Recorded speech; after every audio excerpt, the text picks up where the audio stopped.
Bonjour tout le monde, aujourd'hui on est avec notre collaborateur Kevin pour parler de la gueule de bois, le hangover ou la veisalgie. En vrai c'est le terme un peu médical pour dire le lendemain de veille, prévenir le lendemain de veille ou la gueule de bois. Okay. Là avec le temps des fêtes qui s'en vient, je sais qu'on va consommer de l'alcool. On est capable de faire des actions dans les jours précédents pour être capable de contrer ou diminuer les effets secondaires, qu'on peut parler de perte de mémoire, désorientation, etc. Un peu les sentiments qu'on connaît avec le lendemain de veille en tant que tel.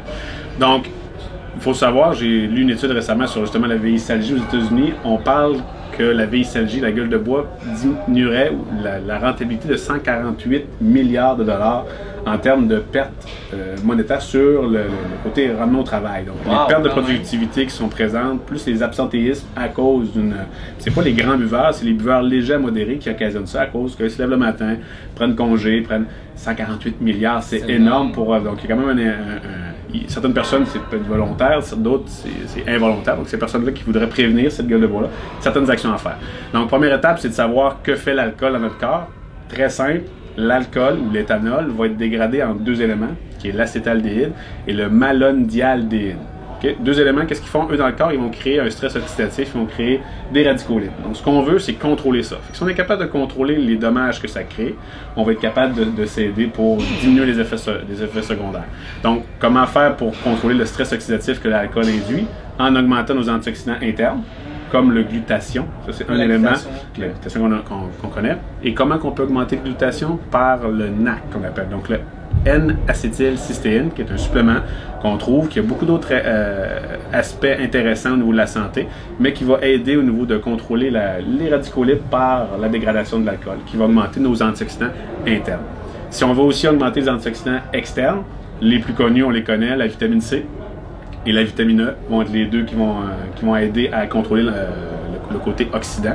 En vrai, ce qui arrive, c'est que la molécule le radicaux libre qui a un dommage, la vitamine E va venir faire son action en contrôlant, en volant des électrons. Et après ça, là, la vitamine E va devenir oxydée. Oh, mais là, la vitamine C, elle va venir rebalancer le tout au niveau de la vitamine E. C'est la vitamine C qui va venir oxyder. Et après ça, le glutathion qu'on a parlé, lui, va venir balancer. Fait que comme une série en chaîne de ces trois éléments-là, de la vitamine E, vitamine C, glutathion, qu'on veut garder équilibré. Donc, l'important, c'est de monter les trois. Fait qu'avoir une vitamine C, une vitamine E et avoir du NAC pour être capable d'augmenter le glutathion va être quelque chose de très intéressant. Est-ce que c'est quelque chose que je prends avant, pendant, après? Idéalement dans les heures avant. Fait que si on sait qu'on a une soirée ce soir, ou sur l'heure du souper, on est capable de prendre ces éléments-là avant pour être capable d'avoir un niveau d'antioxydants très élevé juste avant. Ça, c'est quand on est dernier recours. C'est sûr que si on est capable d'en prendre de façon quotidienne, ça peut être un élément qui va être, surtout dans une période qui est plus achalandée comme les fêtes, avec plus de soupers, plus d'occasions festives. Donc, on va être capable de se préparer à contrer tout ça. Puis est-ce que les effets de l'alcool vont être les mêmes au niveau de l'espèce Les effets de l'alcool vont être comme l'effet que les gens recherchent? Ah, l'effet de l'alcool va être le même en tant que tel. C'est juste que les effets secondaires le lendemain vont être moins graves. Un des éléments qui peut diminuer l'effet de l'alcool en tant que tel, c'est la L-théanine. La L-théanine, qui est une acide aminé, un acide aminé qu'on retrouve dans le thé, puis c'est ce qui donne un peu le goût propre au thé. Puis au Japon, on utilise aussi beaucoup le thé pour des vertus, mais aussi la L-théanine pour contrer les effets de l'alcool. Parce que dans les études, on voit que la L-théanine diminue la quantité d'alcool au niveau du sang. Ah ouais. Donc, l'élévation se fait juste, mais moins grand. Donc, ce qui fait qu'on peut sentir un peu moins l'effet de l'alcool. Parce que ça accélère la dégradation de l'alcool en acétaldéhyde. Donc, l'alcool se dégrade beaucoup plus vite en son deuxième composé. Et après ça, pour être évacué par le corps. Je fais là aussi un aspect. La L-théanine pourrait être un autre élément aussi à intégrer dans notre trio d'éléments pour s'aider. Cool. Puis dernière question avant qu'on finisse. Le mélange, c'est quoi le dosage? Oui, il n'y a pas de mélange prêt. Parce que je n'ai pas vu sur le marché qui est préfet. Vitamine C, on peut aller à des dosages variant entre 1,5 et 3 grammes.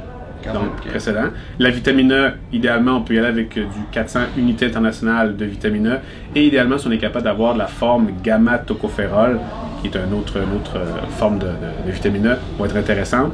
Au niveau du NAC, on parle de 1200 mg avant. Donc souvent, les capsules sont à 600 mg, fait que 2 capsules avant, on serait capable d'aller les chercher. Ou la L-théanine, selon la posologie, généralement un 100 mg va être suffisant aussi. Et un autre petit point, c'est que l'alcool aussi va créer une dégradation de la vitamine B1. Fait que c'est un autre élément, mais généralement, si on a une bonne multivitamine, qui en contient suffisamment, on va avoir un dosage qui va éviter la dégradation de ça. En vrai, c'est ça peut créer une déficience en vitamine B1. Une personne qui consomme de l'alcool fréquemment va avoir des niveaux de vitamine B1 qui vont être à plat en tant que tel épuisés. Et une vitamine B1 qui est épuisée a les mêmes effets qu'un hangover. Donc, ça veut dire que la perte de mémoire, la désorientation, les vertiges, la vitamine B1 en déficience cause aussi ces symptômes-là. Si on consomme fréquemment, une bonne multivitamine là, va être capable de nous aider là-dedans. Super intéressant. Ben, merci Kevin. On va pouvoir passer à travers les fêtes de façon, on l'espère, un peu plus saine et en santé. Ça fait plaisir. Merci.